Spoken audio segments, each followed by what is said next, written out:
Je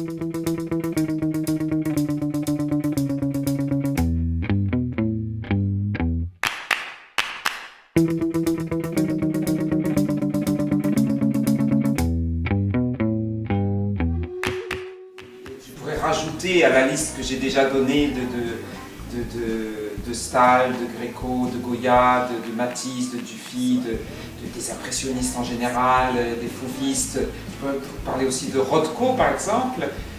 En sculpture, comme je l'ai dit, c'est vrai que Giacometti et Richier sont pour moi des gens extrêmement importants.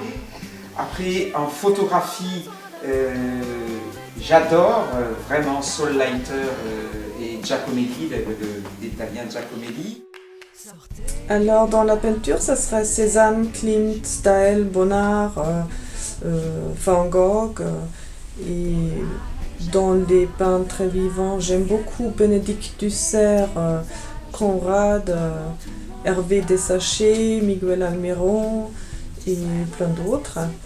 Et puis dans la photographie, ça serait Cartez, Bullock, Sudek, Weston, Stiglitz.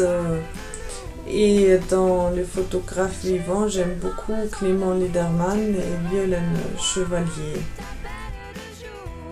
En peinture, sculpture, c'est ta pièce, il est vraiment très fort. Et en photo, je dirais Laura Letetsky. Elle a des natures mortes très intéressantes. Très compliqué de choisir. J'ai déjà cité Klimt. Parmi mes artistes préférés, évidemment Rembrandt, Chaim Soutine. Puis j'ai parlé des artistes femmes, donc bien sûr la grande Louise Bourgeois. Et dans les photographes, Nan Goldin, Cindy Sherman pour la recherche d'identité et Francesca Woodman. Tu serais mon lascar super. Alors, mon conjoint, en premier lieu, c'est vrai, mais les personnes qui m'ont soutenu, enfin, je dirais la personne, parce que ça fait une espèce de personne globale, c'est le public. C'est le public parce que c'est le public, c'est le regard de l'autre qui, je dirais, qui crée l'art. C'est ma famille. Tout d'abord ma mère qui m'a toujours encouragée de continuer. Et puis aussi mon mari qui m'aide dans la vie quotidienne. C'est lui qui m'encourage, qui me soutient, aussi bien moralement que financièrement. Et aussi il est toujours là pour m'aider à accrocher et décrocher. Céline, mon mari, il est toujours là quand j'ai besoin d'elle. Et il critique mon travail, ce qui est très bien. Sans lui, je ne pourrais pas faire tout ce que je fais. Ma famille, bien sûr, mes amis très proches, mais aussi, ça peut paraître bizarre, mais je dirais ma famille artistique de cœur. Les femmes artistes que j'ai pu citer et qui m'inspirent, d'une certaine façon, me soutiennent aussi dans mon travail.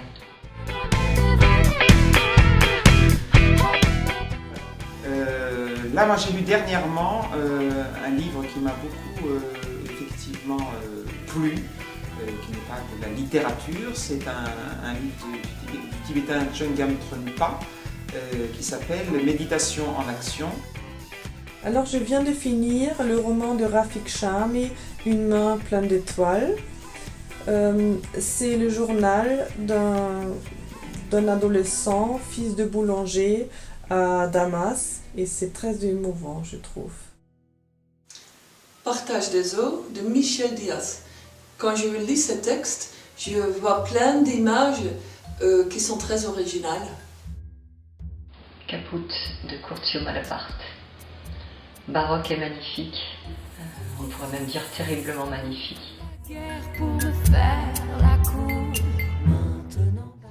Je suis entourée que de gris-gris.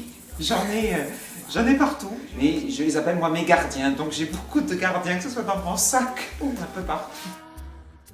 Je n'ai pas d'objet fétiche, mais c'est peut-être mon appareil photo, car quand je ne l'ai pas avec moi, j'ai l'impression qu'il y a quelque chose qui me manque. C'est un tout petit tour Eiffel, super kitsch. Il y a des amis néerlandais qui me l'ont donné quand j'avais ma première expo à Paris. J'aurais tendance à répondre d'emblée que je ne suis pas superstitieuse, mais Je dois avouer que parfois la force d'un souvenir, un bijou, un parfum porté à un moment important, ça pourrait devenir fétiche. Superstar,